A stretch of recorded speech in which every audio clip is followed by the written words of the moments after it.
Para entender realmente el sacrificio de la encarnación, debemos detenernos en la brutalidad del viaje. A menudo pasamos por alto la distancia geográfica. Pero la Biblia no es un cuento de hadas, es un libro anclado en la geografía real. Nazaret y Belén están separados por 150 kilómetros de terreno hostil. En el primer siglo no existían carreteras pavimentadas ni comodidades. El edicto de César Augusto obligó a José y a María a emprender esta travesía en el peor momento posible. María estaba en su 9º mes de embarazo. Médicamente cualquier doctor hoy prohibiría tal movimiento. Imagina cada paso de ese viaje. Tuvieron que decidir si cruzaban por Samaria, una tierra de enemigos donde los judíos eran despreciados y a menudo atacados, o si tomaban la ruta más larga por el valle del río Jordán. Probablemente eligieron el valle para evitar conflictos, pero eso significaba descender a una de las zonas más bajas de la tierra, y luego tener que subir las empinadas montañas de Judea. Hablemos del clima. Era invierno. Las noches en el desierto de Judea son heladas penetrando hasta los huesos. No tenían ropa térmica moderna, solo túnicas de lana que se humedecían con el rocío y el sudor. Imagina a José, un hombre joven cargando con la responsabilidad no solo de su esposa, sino del Hijo de Dios. Cada vez que el asno tropezaba con una piedra, el corazón de José debió detenerse temiendo por la vida del niño. Tenían que dormir a la intemperie o en carabazares sucios rodeados de extraños, exponiéndose a bandidos que aprovechaban el censo para asaltar a los viajeros vulnerables. Durante días, el Rey del Universo fue sacudido en el vientre de su madre, sintiendo el agotamiento físico de ella. Esto es teología pura. Dios no se saltó la parte difícil de ser humano. Él experimentó el cansancio, el frío y la incomodidad incluso antes de respirar su primera bocanada de aire. Finalmente, después de días de agonía, divisaron Belén Efrata. Esta pequeña aldea no era una metrópolis, era un pueblo de pastores, pero tenía un peso histórico gigante. Era la ciudad del rey David. José, al ser de linaje real, regresaba a su hogar ancestral. Uno esperaría que la familia de David fuera recibida con honores, o al menos con hospitalidad básica. Pero aquí es donde la realidad humana golpeó a la familia sagrada. La Biblia dice que no hubo lugar para ellos en el mesón. La palabra griega que usa Lucas es kataluma. Tradicionalmente pensamos en un hotel, pero un kataluma era más bien la habitación de huéspedes en una casa familiar. Lo que esto nos dice es devastador en los parientes de José. No le hicieron espacio, quizás por la vergüenza del embarazo de María, o quizás simplemente porque la casa estaba llena. Nadie dijo, toma mi cama. Nadie dijo, esta mujer está a punto de dar a luz. Yo dormiré en el suelo. La indiferencia fue la primera bienvenida que recibió Jesús. El creador de las galaxias llegó a su propia tierra, y los suyos no le recibieron. Empujados por la necesidad y la inminencia del parto, José tuvo que buscar refugio donde pudo. La tradición y la arqueología nos sugieren que no fue un granero de madera, estilo europeo, sino una cueva natural utilizada para guardar animales.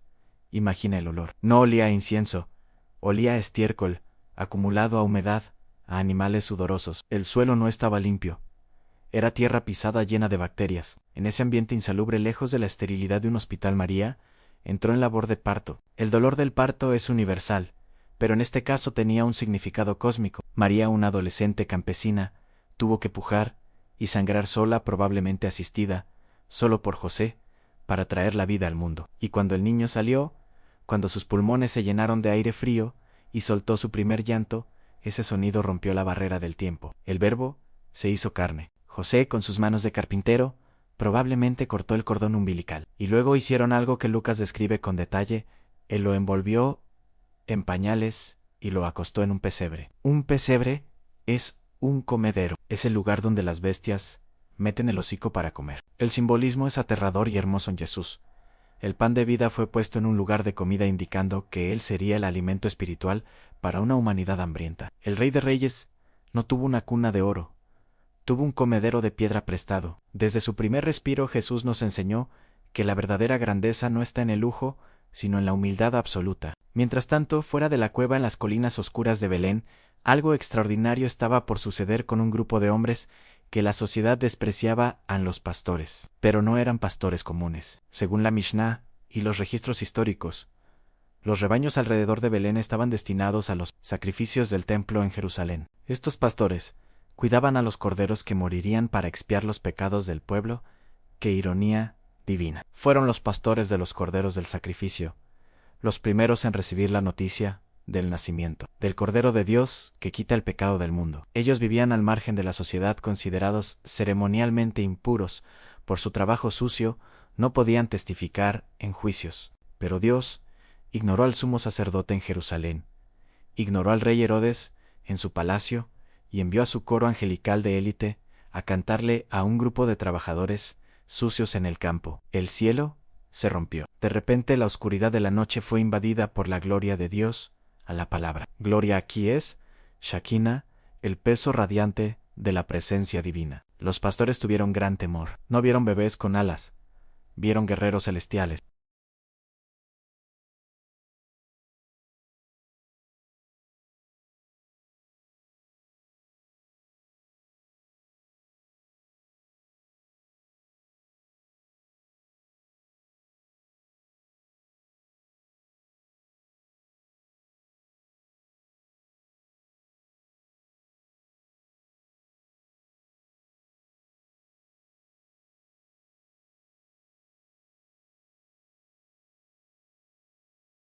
Mientras la aldea de Belén intentaba recuperar la normalidad después de la conmoción de los pastores, un drama diferente se estaba gestando a miles de kilómetros de distancia en las tierras misteriosas del Oriente. Aquí es donde la historia de la Navidad deja de ser local y se convierte en un evento internacional. Entran en escena unos personajes que la tradición ha simplificado erróneamente, pero que la historia respeta profundamente.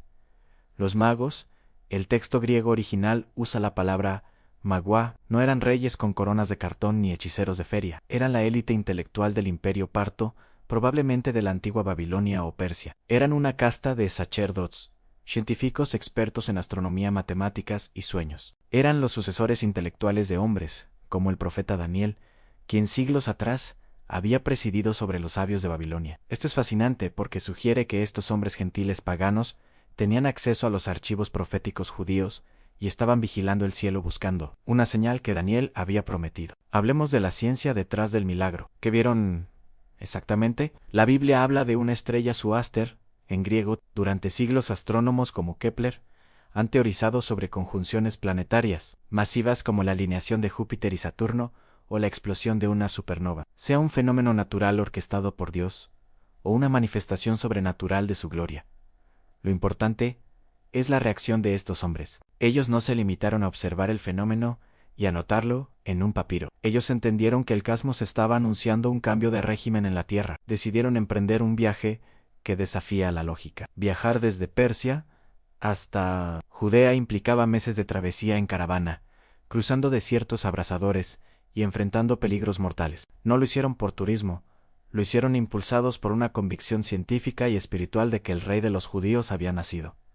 Imagina la inversión económica y física. Llevaron consigo tesoros, no para sobornar, sino para adorar. Sin embargo, cometieron un error de cálculo humano. Asumieron que un rey debía nacer en un palacio. Por lógica se dirigieron a Jerusalén, la capital política y religiosa. Y aquí es donde la luz de la estrella choca con la oscuridad de la política humana. En Jerusalén reinaba Herodes el Grande. La historia secular nos da un perfil psicológico aterrador de este hombre. Era un genio arquitectónico, constructor del templo glorioso y de fortalezas inexpugnables, como Masada.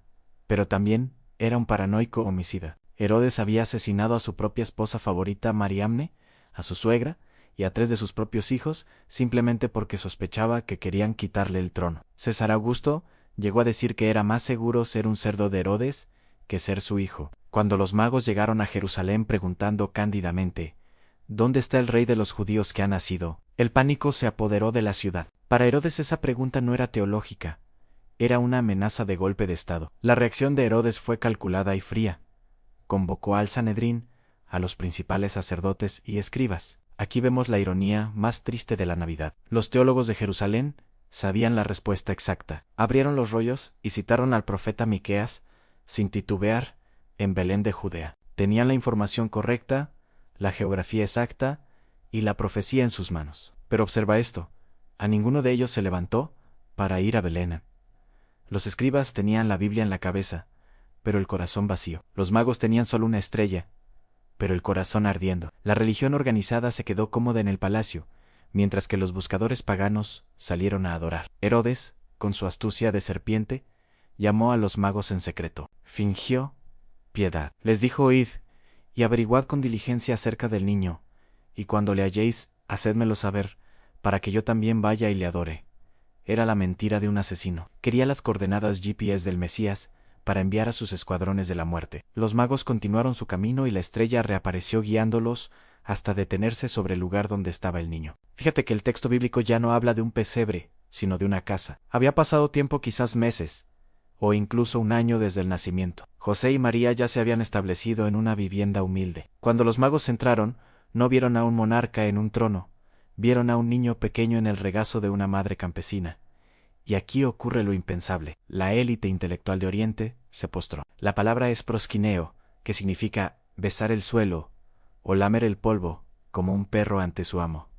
Se humillaron totalmente y abrieron sus tesoros. Los regalos no eran juguetes, eran declaraciones proféticas. Oro reconociendo su realeza porque era el metal de los reyes. Incienso reconociendo su divinidad porque era el aroma usado en el culto a Dios. Y mirra, una resina amarga usada para embalsamar muertos, reconociendo su humanidad y su futuro sacrificio. Incluso, en su infancia, la sombra de la cruz estaba presente en los regalos que recibía. Pero Dios, quien vigila el sueño de sus hijos, intervino de nuevo en la geopolítica. Advirtió a los magos en sueños que no volvieran a Herodes. Ellos obedecieron a Dios antes que al rey y regresaron a su tierra por otro camino. Al verse burlado, la furia de Herodes estalló. No podía identificar al niño, así que decidió eliminar a toda una generación. Ordenó la matanza de todos los niños menores de 2 años en Belén y sus alrededores. Este evento, conocido como la Matanza de los Inocentes, nos recuerda que la Navidad es una invasión en territorio enemigo, y que el enemigo siempre contraataca. El sonido de la Navidad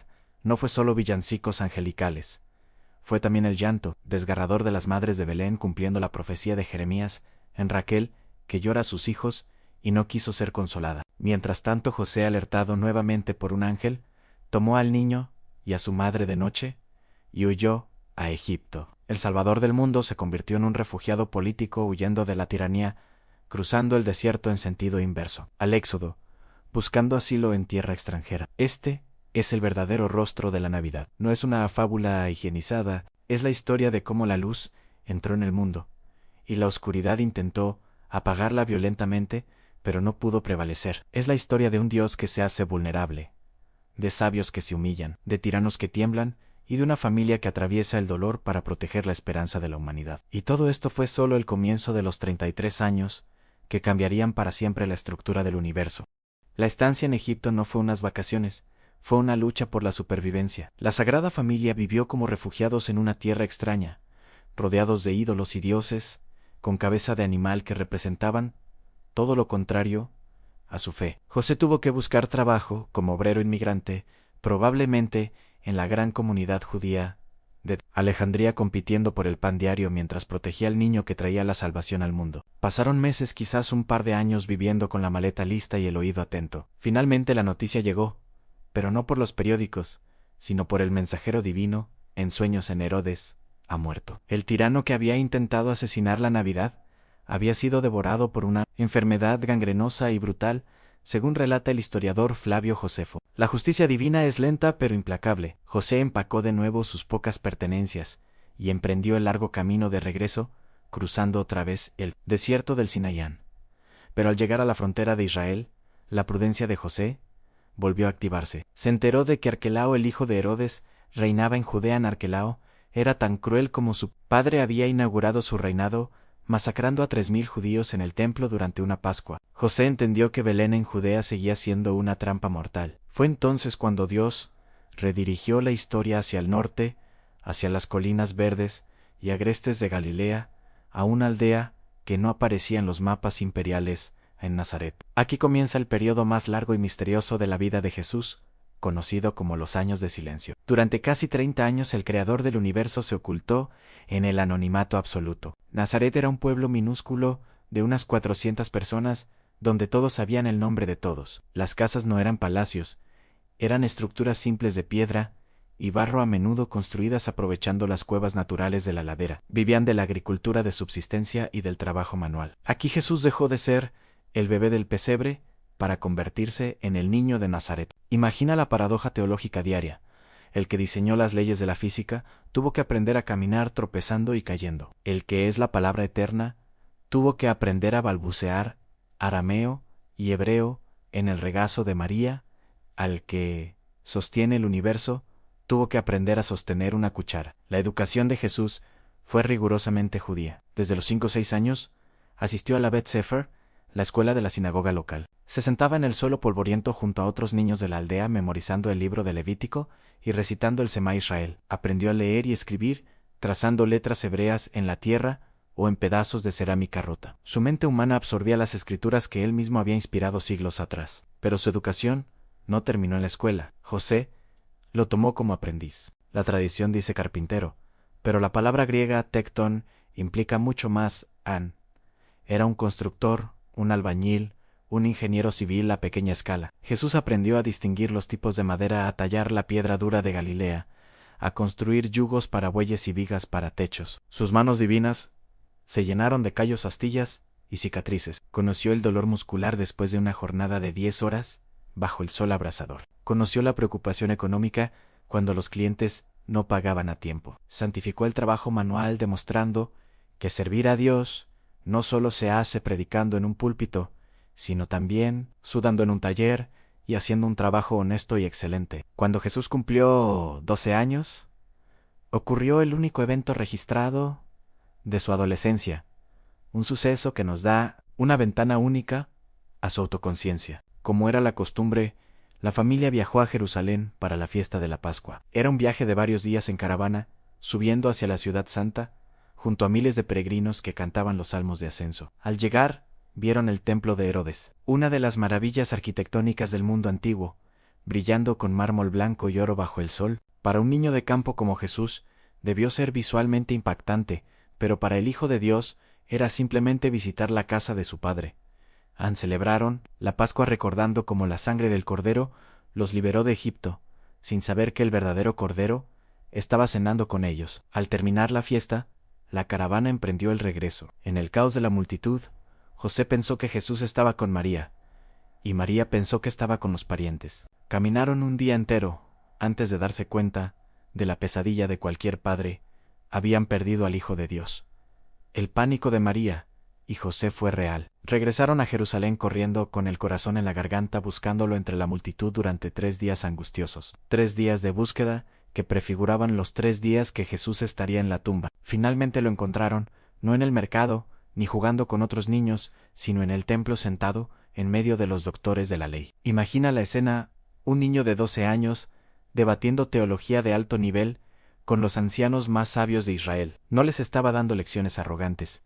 Les hacía preguntas, y respondía con una profundidad que los dejaba atónitos. La sabiduría de Dios fluía a través de una voz adolescente. Cuando María finalmente lo vio, su reclamo fue intensamente humano: «Hijo, ¿por qué nos has hecho esto? Tu padre y yo te hemos buscado con angustia». La respuesta de Jesús fue suave, pero marcó una ruptura definitiva con su vida anterior. «¿Por qué me buscabais? ¿No sabíais que en los negocios de mi padre me es necesario estar?». Fue la primera vez que Jesús llamó a Dios Padre de una manera personal e íntima. José estaba allí parado, escuchando cómo su hijo adoptivo declaraba su verdadera filiación. Jesús obedeció y regresó con ellos a Nazaret, sujetándose a su autoridad.